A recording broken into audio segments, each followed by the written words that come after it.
જય માતાજી, બાપા સીતારામ બધાને. તમારી બધાનું સ્વાગત છે અમારી ચેનલમાં. તો તમે બધા મજામાં હશો.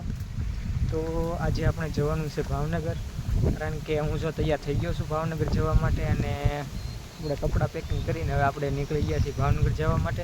કારણ કે આપણે ગાડી નથી, આપણે જવાનું છે વાહનમાં. કારણ કે રોડે ઊભા રહીએ, જે વાહન મળે એમાં ચડી જવાનું હોય ને. આપણે વાહનમાં આજે વાહનની સફર કરવાની છે, અને જવાનું છે મારા માસીની ઘરે, મારા ભાઈની ઘરે. કારણ કે 13 તારીખ આવે એટલે એનો બર્થડે છે, તો એ બર્થડેની આપણે મોજ માણીશું આપણે. તમારા બ્લોગ ઉપર બિના રહેજો, તો હું આજે બતાવવાનો છું તમને, અને બ્લોગમાં બહુ મજા આવવાની છે, અને ઇન્ટરેસ્ટિંગ બ્લોગ થવાનો છે આજે. કારણ કે આજે જોવાનું છે ભાવનગરનો નજારો કેવો છે, તો કન્ટિન્યુ રહેજો.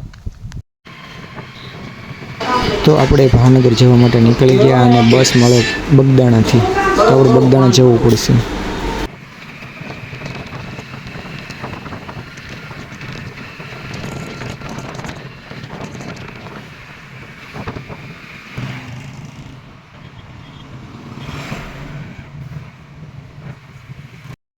તો ફેમિલી, આપણે બગદાણા પહોંચી ગયા છીએ, અને આ છે ગોપાલ ગ્રામ એમ કહેવાય છે. તો આપણે અહીંયા બગદાણા પૂગી ગયા. હવે અહીંયાથી જવાનું છે, આપણે બસ આવશે, આપણે સરકારી બસમાં જાવું.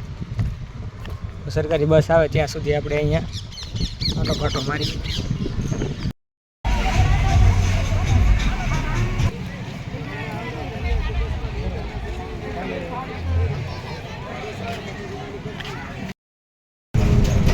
તો જો મિત્રો, બસ આખી ખાલી છે, પેસેન્જર છે.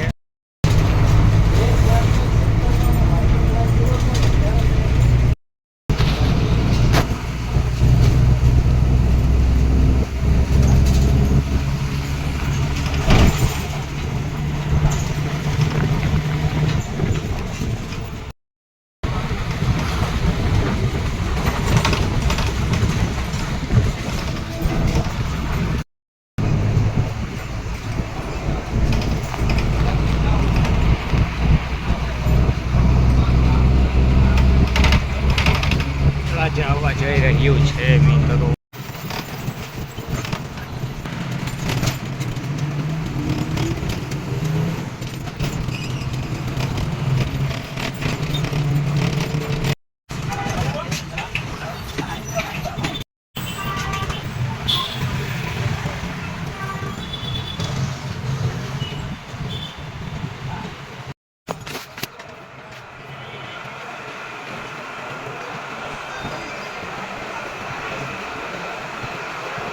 તો હવે આપણે તળાજા પૂગી ગયા બસ રોકે, તો ત્યાંથી ભાવનગરની બસ મળશે અલગથી, તો આપણે એ બસમાં બેસવાનું છે. તો અટાણે આપણે તળાજા છીએ.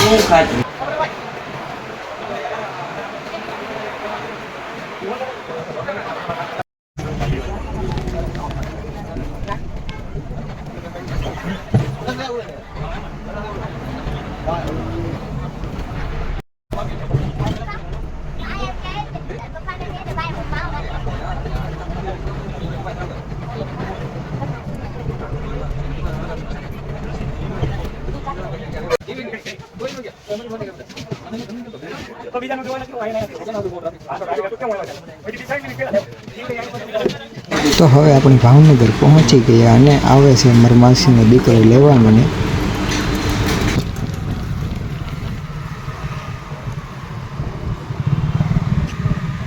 પોલીસ વાળાની ગાડી છે.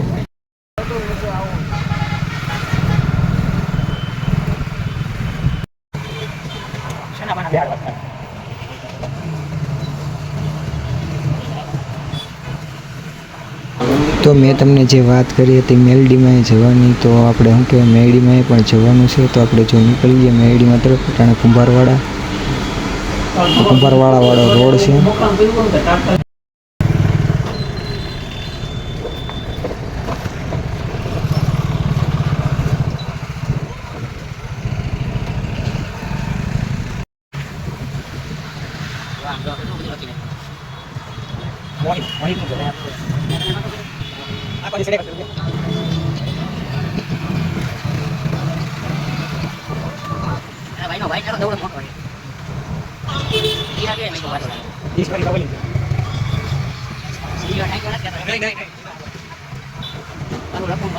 નહીં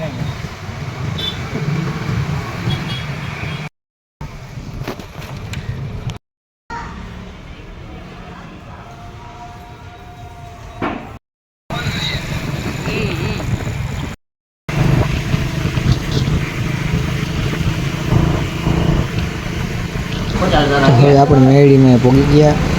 તમે બધા પણ દર્શન કરી લેજો મેરડીમાં. આ છે શમશાનવાળા મેરડી.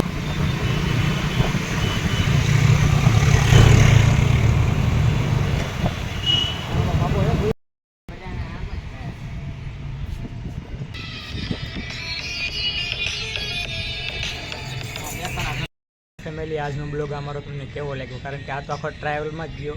કારણ કે આપણે આજે ગાડીમાંથી જ ફર્યા ભાવનગર આવ્યા, એટલે ભાઈ આપણને બધે શું કહેવાય ફરવા લઈ જાય. આપણે આપણા માસીની ઘરે પહોંચી ગયા અને શું કહેવાય મારો ભાઈ જો અને એક આ ગલુડિયું પાડેલું છે, મસ્તીનું છે. જેથી કરીને હું બોલવાનો પ્રયત્ન કરી શકું એવો તમે મને સપોર્ટ કરતા રહેજો. તમે સપોર્ટ કરશો તો મને થોડુંક આમ હિંમત મળે બોલવાની.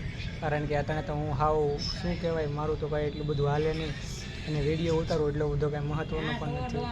તો તમે પણ બધા મને સપોર્ટ કરજો. કારણ કે આજે શું કહેવાય આપણે ભાઈનો બર્થડે છે. કારણ કે કેક ને એવું કાપવાનું હોય તો તમને બધાને ખબર જ હશે, તો હું આજે બતાવવાનો છું. અને આજનો બ્લોગ કારણ કે અહીંયા જ એન્ડ કરીએ, અહીંયા એન્ડ હોય કે એનો કેક ને એવું કાપશે, એટલે મારા બ્લોગ ઉપર તમે કન્ટિન્યુ રહેજો. તો હું તમને આજે બતાવવાનો છું. કારણ કે સવારે તેમનું મકાન મેં એ તો બધું તમને બતાવી દીધું છે. આપણે કેમેરો ને એવું લઈ આવ્યા છીએ.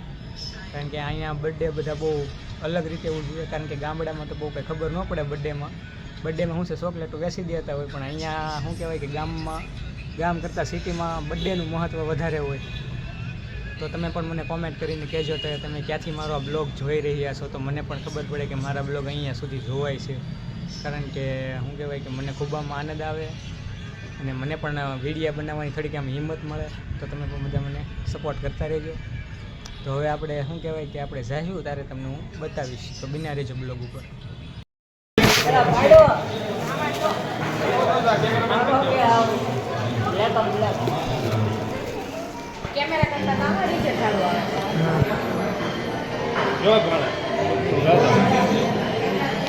કેમેરાની તો કઈ જરૂર જ નથી.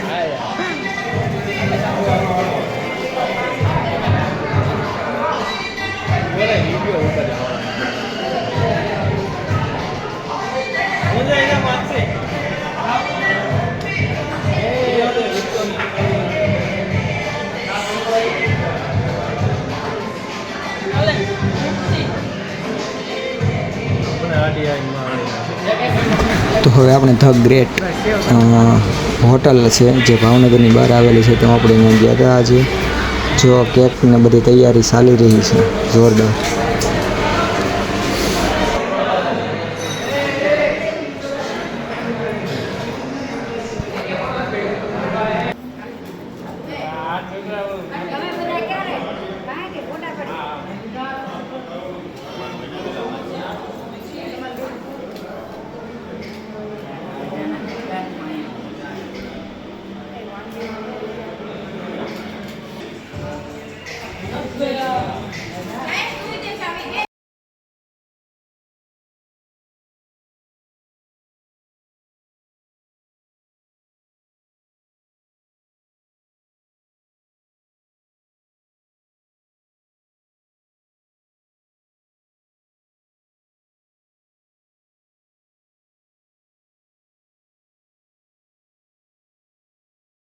પાયડાત કરાય.